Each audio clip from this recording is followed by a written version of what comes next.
जय हिंद साथियों, विद्यार्थियों, मित्रों, प्रिय विद्यार्थियों, सभी को हमारा सुबह का नमस्कार, गुड मॉर्निंग। और आशा कर रहे हैं, उम्मीद कर रहे हैं कि आप सभी हमारे जितने भी परिचित हैं, मिलने वाले हैं, सब अच्छे से होंगे।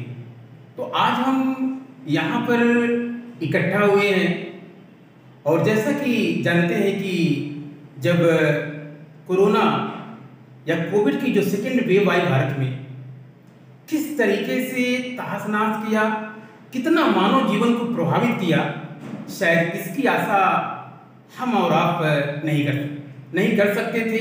और कितना नुकसान हुआ है, शायद इसकी भरपाई भी जल्दी हम लोग नहीं कर पाएंगे। मगर कहा यह जाता है कि मनुष्य अपनी परिस्थितियों को एक बेहतर अवसर में बदल देता है। इसका कहने का निर्धार हमारा यहाँ पे ये है कि कहीं ना कहीं जब हमारे समक्ष या मानव के समक्ष कोई नई चुनौती पैदा होती, कोई नई समस्या पैदा होती है, तो कहा यह जाता है कि वहीं से कहीं ना कहीं एक दूसरा विकल्प, दूसरा रास्ता निकलता है। तो बच्चों, विद्यार्थियों, यदि मान लीजिए हम औपचारिक रूप से हम लोग नहीं मिल सकते हैं, क्योंकि कोविड के नाते आज विश्वविद्यालय से लेकर के प्राइमरी स्तर तक के जहाँ सारे विद्यालय पूरे बंद हैं, ताले लगे हुए हैं, तो हमें ऐसे विकल्प को तलाशना होगा या टटोलना होगा ताकि हम अपनी क्या नाम है, शिक्षा को बेहतर कर सके। क्योंकि शिक्षा ऐसी क्या नाम है कि विकास की इवेंट होती है जो कहीं ना कहीं मानव जीवन को आगे ले जाती है। तो आज हम अपने इस नए चैनल में आपका स्वागत करते हैं और आपकी इच्छा हो कि एलवी सर की कौन सी नया चैनल है जो पहली बार ऑनलाइन उपस्थित हो रहे हैं, तो कहीं ना कहीं इस चैनल का नाम है smart study with LV sir. और मैं अपने इस चैनल में सभी विद्यार्थियों, सभी मित्रों, सभी साथियों का एक तरह से कह लीजिए कि अभिनंदन कर रहा हूँ, स्वागत कर रहा हूँ। और आपसे इस आशा उम्मीद के साथ कि आज जो पहले दिन का जो शुरुआत हमारा आपके साथ हो रहा है, ये अनवरत लगातार चलता रहेगा आपके ज्ञानवर्धन में। तो चलिए आइए बच्चों, आज एक नए टॉपिक को हम लेकर के आए हैं आपके बीच, और एक बेहतरीन टॉपिक को लेकर के आए हैं, और ऐसा टॉपिक लेकर के आए हैं, ऐसा विषय वस्तु कंटेंट लेकर के आए हैं जो आपको एकेडमी से लेकर के आपको कंपटीशन तक पहुंचाएगा। क्योंकि आज भले आप छोटे विद्यार्थी हैं, कल आपको जब अपने जीवन को बेहतर बनाना होगा तो कहीं कहीं कंपटीशन के दौर से गुजरना होगा, तो निश्चित रूप से हम वहां तक आपको पहुंचाने की कोशिश करिए। चलिए बच्चों, आइए हम चलते हैं अपने लेसन पे, आज के टॉपिक पे। और टॉपिक का नाम हमारा है, आप देख रहे होंगे कि राष्ट्रीय आय। क्या नाम है? राष्ट्रीय आय। चलिए बच्चों, सब लोग जान लीजिए आज का जो टॉपिक हमारा है राष्ट्रीय आय, और जिसे हम लोग कहते हैं अंग्रेजी में नेशनल इनकम। क्या बोलते हैं? National income. अब प्रश्न ये निकलता है कि राष्ट्रीय आय एक बड़ा टॉपिक है। अगर बड़ा टॉपिक है तो हम लोग इसको क्या करेंगे कि कई सेगमेंट में बांट लेंगे, ताकि राष्ट्रीय आय के जितने भी पक्ष बनेंगे, जितने भी आयाम बनेंगे, जितने भी एस्पेक्ट बनेंगे, सभी पहलू पर हम लोग अध्ययन करेंगे, ताकि यहाँ से, इस लेसन से, इस पार्ट से जितने भी प्रश्न आए वो बाहर कहीं से ना जाएं। तो चलिए शुरू करते हैं कि पहला जो प्रश्न उठता है सिंपली वे में कि राष्ट्रीय आय है क्या, किसे कहेंगे नेशनल इनकम या कॉन्सेप्ट ऑफ नेशनल इनकम। तो सिंपल सी बात है, कहते ये हैं कि किसी वित्तीय वर्ष में उत्पादित अंतिम वस्तुओं और सेवाओं के मौद्रिक मूल्य को राष्ट्रीय आय बोलते हैं। क्या कहते हैं? किसी वित्तीय वर्ष में उत्पादित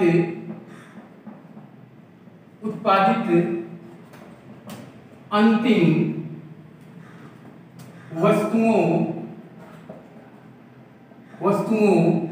एवं सेवाओं की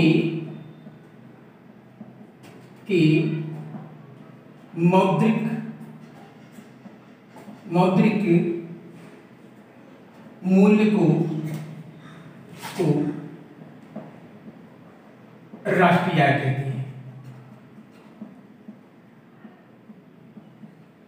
ठीक, क्लियर एकदम। अब आपको देखने में तो ये लग रहा होगा कि बहुत ही सिंपल मतलब परिभाषा से राष्ट्रीय आय की दे रहे हैं। क्या कह रहे हैं? किसी वित्तीय वर्ष में उत्पादित अंतिम वस्तुओं एवं सेवाओं के मौद्रिक मूल्य को राष्ट्रीय आय कहते हैं। अब देखिए, इसमें देखना पड़ेगा हम लोग बच्चों कि आखिर राष्ट्रीय आय में हम ये कह रहे हैं वस्तुओं और सेवाओं के मौद्रिक मूल्य को जोड़ते हैं। ये अंतिम वस्तुओं और सेवाओं के मौद्रिक मूल्य को जोड़ते हैं। इसका मतलब क्या होगा? क्या इसका मतलब हम लोग ये निकालें कि अंतिम वस्तुओं सेवाओं के अलग भी कोई वस्तु होती है? हाँ, एकदम सही बच्चों। जो आपका राष्ट्रीय आय है, हम मानते हैं कि उसमें अंतिम वस्तुओं और सेवाओं के मौद्रिक मूल्य को हम लोग जोड़ते हैं, मगर जो वस्तुएं होती हैं याद रखिएगा, मुख्यतः दो प्रकार की होती हैं। कितनी प्रकार की होती हैं? दो प्रकार की होती हैं। एक होता है मध्यवर्ती वस्तु। क्या होता है? मध्यवर्ती वस्तु, ये होता है। और दूसरा हमारा क्या होता है? अंतिम वस्तु एवं सेवा। यहां क्या हो जाएगा? मध्यवर्ती वस्तु एवं सेवा, ये चीज। कितने तो याद रखिएगा बच्चों। कहां से आपके सामने ये रखा कि जो वस्तुएं होती है स्पेशली मुख्यतः दो प्रकार की होती हैं। एक आपका मध्यवर्ती वस्तु एवं सेवा होती है और दूसरा आपका होता है अंतिम वस्तु एवं सेवा। तो हमेशा हमने अभी आपको ये मतलब बताया है कि जब भी हम राष्ट्रीय आय की बात करेंगे, जब भी हम नेशनल इनकम की बात करेंगे, हमेशा हम लोग क्या करेंगे? अंतिम वस्तुओं और सेवाओं के मूल्यों का मतलब क्या करेंगे?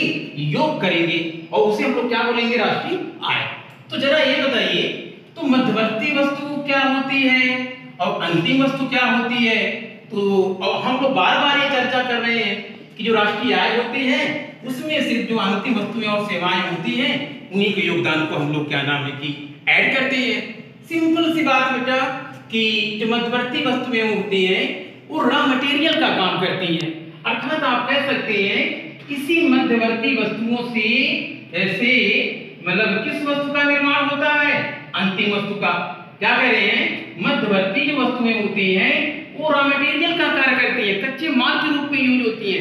तो ये तो जो कच्चे माल से जो वस्तुएं तैयार होती हैं बच्चों, से हम लोग क्या बोलते हैं? उसे हम बोलते हैं विद्यार्थियों अंतिम वस्तु बोलते हैं। जरा खुद कल्पना करें, आप जरा खुद इमेजिन करें, इतना आप विवेकशील हैं कि एक बार हम लोग जो मध्यवर्ती वस्तु है जिसे हम लोग कच्चा माल के रूप में ले रहे हैं, रॉ मटेरियल के रूप में ले रहे हैं, उसका मूल्य को जोड़ें और फिर मतलब क्या नाम है इसी मध्यवर्ती वस्तु से तैयार अंतिम वस्तुओं और सेवाओं को जोड़ें, तो क्या यहाँ पर एक बड़ी गलती या डबल एंट्री हो रही है कि नहीं हो रही है?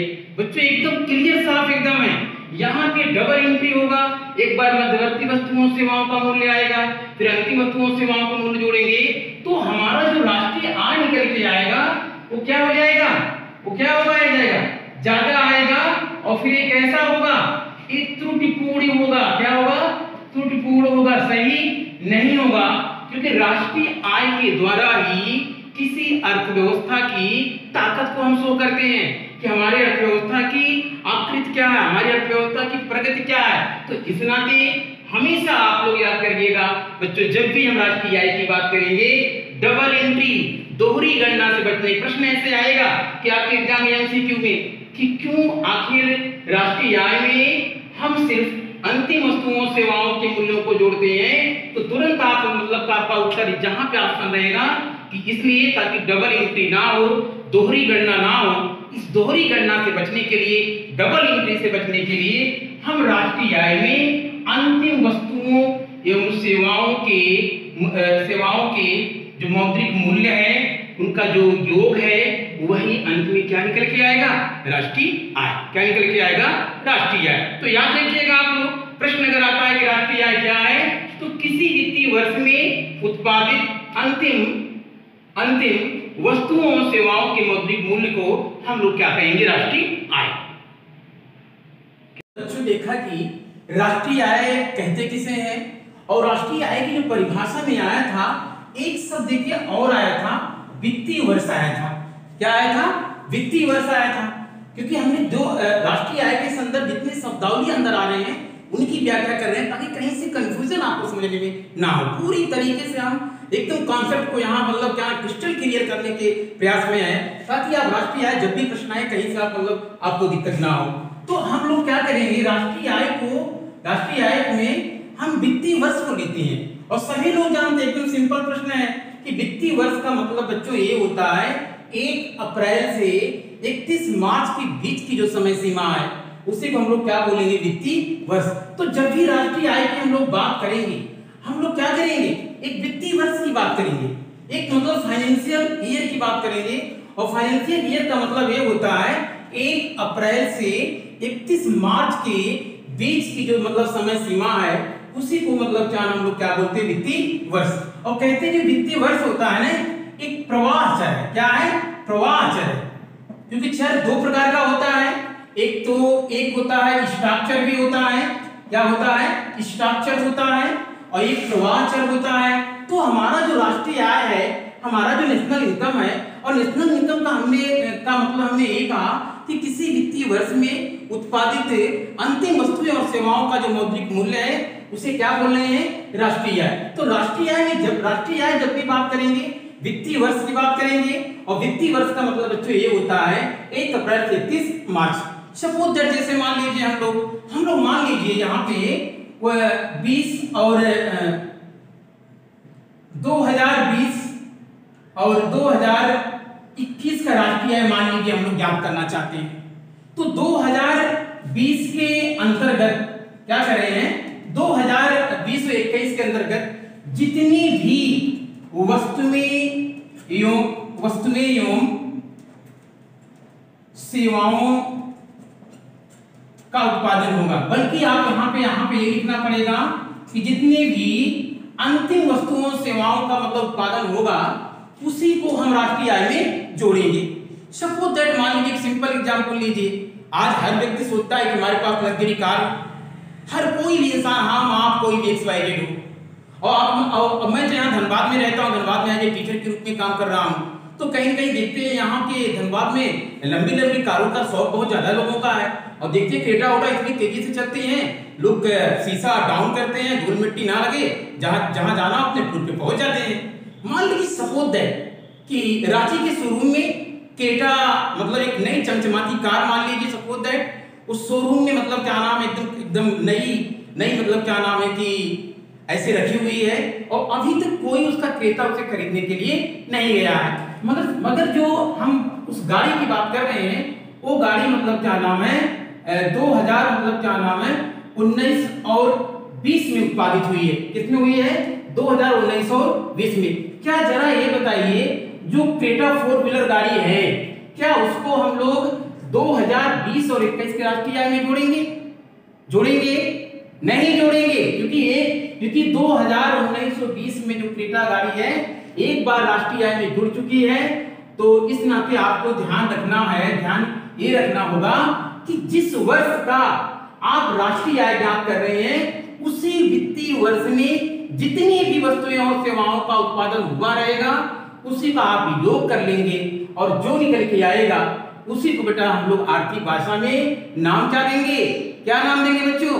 राष्ट्रीय आय। तो एकदम सिंपल क्रिस्टल क्लियर करना चाहेंगे, हमेशा वित्तीय वर्ष को लेंगे, और हम लोग जो वस्तुएं लेंगे वो मध्यवर्ती वस्तुओं को नहीं लेंगे, इंटरमीडिएट गुड्स मतलब हम सर्विसेज को नहीं लेंगे, बल्कि हम लोग राष्ट्रीय आय में किसी वित्तीय वर्ष में जितनी भी देश के अंदर वस्तुओं और सेवाओं का उत्पादन होगा यदि उनका मौद्रिक मूल्य का योग करेंगे, जो निकल के आएगा उसी को हम लोग क्या बोलेंगे? राष्ट्रीय आय। चलिए बच्चों, आज पहला दिन था, हमने राष्ट्रीय आय के संदर्भ में यहाँ आपके सामने एक अच्छा विश्लेषण किया।